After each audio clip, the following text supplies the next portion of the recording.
Hey everyone, I'm Nikki Haverstock. I'm a self-published cozy mystery author with 15 books on Amazon, and this is the author to portion of my YouTube channel. So I've been thinking about this topic for a while, and I've been trying to figure out how to attack it. But this is basically an encouraging video. This is just meant to make you feel a little better, and it's kind of aimed at aspiring writers, people who take writing very seriously but still feel like you haven't become a writer. I'm not using that term. I've never really felt like we need to differentiate. A lot of people feel like, oh well, until you finish and publish a book you're not an author. I'm not worried about that, but one of the things that you encounter a lot in these circles, I think especially on AuthorTube, and I see it a lot in the comments, not so much my comments as other people's comments, where they're like, oh, I'm doing the research to write my first book, or I've written a book but I'm putting it away and writing another book. And it's kind of like this middle ground between I don't have any interest in being a writer and I am a writer, and it's this kind of weird spot. And I was reading a book called Atomic Habits, and it talked about the fact that in order to create a habit, such as a writing habit, you need to create an environment that is that supports that habit. And my first thought was, oh my gosh, that's what these aspiring writers have already done. They maybe know what they're going to write, how they're going to write, what method they want to use for writing. They have got all the pieces, and they're actually in a really good spot. And I think a lot of people kind of feel like, why can't I just start? Like, why am I holding back? And so I'm kind of here, and I meet a lot of people like that. I have an idea for a book. I have an idea for a world. I've written some stuff but haven't finished it. And I want to tell you that is a super normal place to be. You are not alone with that. You are not a failure to launch. You are not stuck in this place. This is a very normal place. So when you talk to a lot of authors, I have a lot of author friends. I have hundreds and hundreds of author friends. I've heard hundreds and hundreds of author stories. Most people reside in that place for some degree of time. I have several very close friends I speak to every single day. We're in a writing group together. And most of them wrote several books before they published. Of course, this is back before they had self-publishing, but there was a period of time where they were writing, but they weren't published authors. My story is a little different. I explain it in some videos, but I, for years, thought about being a writer. I just didn't think that I had the ability to become a writer, so I never tried until I met some people who had self-published, and then they were like, oh yeah, I just learned. And I was like, oh, I didn't know just learning was an option. I thought a lady in a lake handed you a golden quill. I don't quite know what I was thinking, but I had always had this idea of, I would love to be a writer if I could, but I can't, so I won't. So instead I'll just read a million books and I'll think about it. But I want you, if you're an aspiring writer, to think of yourself as a car. The car's on, the engine's revving. These are all important parts of being able to drive. You just haven't gotten into gear. And so I'm kind of here to give you some let's get into gear advice. And it's okay if you're not actually ready. If you have 3 kids under 5 and they're all in the home and you're not quite ready to commit to that, that's okay. Let's get you ready for maybe when the 3rd one goes to school and all of a sudden you go, yeah, I'm still busy, but there's these chunks of time that I feel like I should be using it. Great, then you write. It could be whatever. It could be that you're caretaking for your mom and or an elderly family member or something, and you're thinking, when this is done, I want to do something important. It could just be you're coming up on 30. I don't know. The things that get you to go into gear kind of vary from person to person. For me, it was I was working on a project. I was working on a reality show, and the show was not going to get a 2nd season.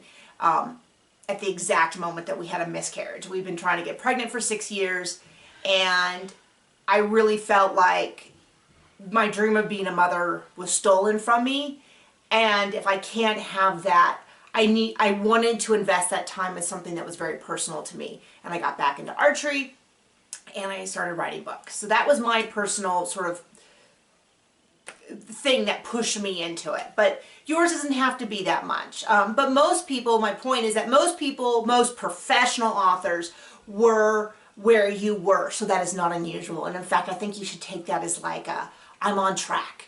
I'm also going to, if you don't know, have a graduate degree in kinesiology. My area of study was sports psychology. And when I would talk to archers, I've been a coach for 20 years, I would say there's two things you need to do to compete. You need to shoot, and you need to shoot in tournaments. And no matter how much you shoot in practice, you have to shoot in tournaments in order to shoot in tournaments, in order to be a good tournament shooter.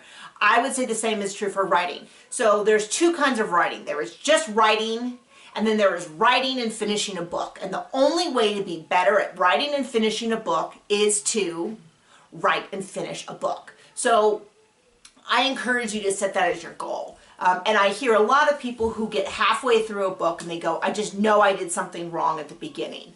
I'm going to encourage you that even if you recognize that, one, I will tell you that I feel that way about every book. I feel that way about every story, and I'm usually wrong. I'm usually, my feelings that this is terrible, this is just people doing stuff and walking around and talking and there's no story. That is usually, I don't know why I have it every single book, but I have it every single book, and I've learned to kind of ignore it. There are, like I said, I have a writing group of friends. They will say routinely, I'm at that part of the book where it's all trash. And we're like, yeah, I totally understand. Mine tends to be around 60, 70%. Some people's is at 90%. Some people's at 10%.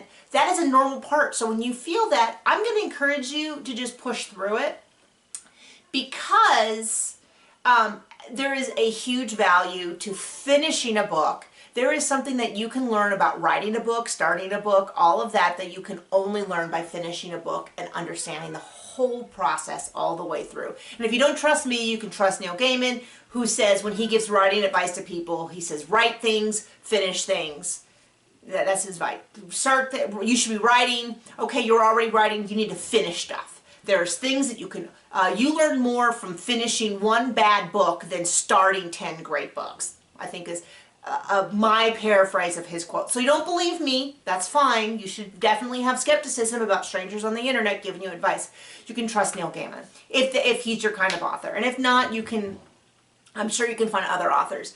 But it is difficult, and I know it is challenging when what is in your brain does not match what is on the paper. I know it's super frustrating. There's an amazing quote from Ira Glass. I have it over here somewhere. This is my vision board of information I keep close to me, physically close to me, so that it's there when I need it. Go look up The Gap by Ira Glass. He's an NPR voice. That's how I know him. I know him from talking to David Sedaris, but he talks about how anyone who's creative gets into creative field because they have amazing taste. So you have amazing taste. You have great taste. And when you start writing, your work is not up to the level of your taste, and that's called the gap.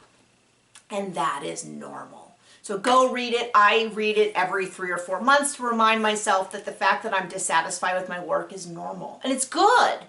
It's good because it means that you have good taste. It means that, yeah, I've only been writing for, published for coming up on 5 years. I would hope that I would continue to improve forever, and I would always see areas to improve. It's easy, though, to let that become a weight around your neck that keeps you from ever moving forward.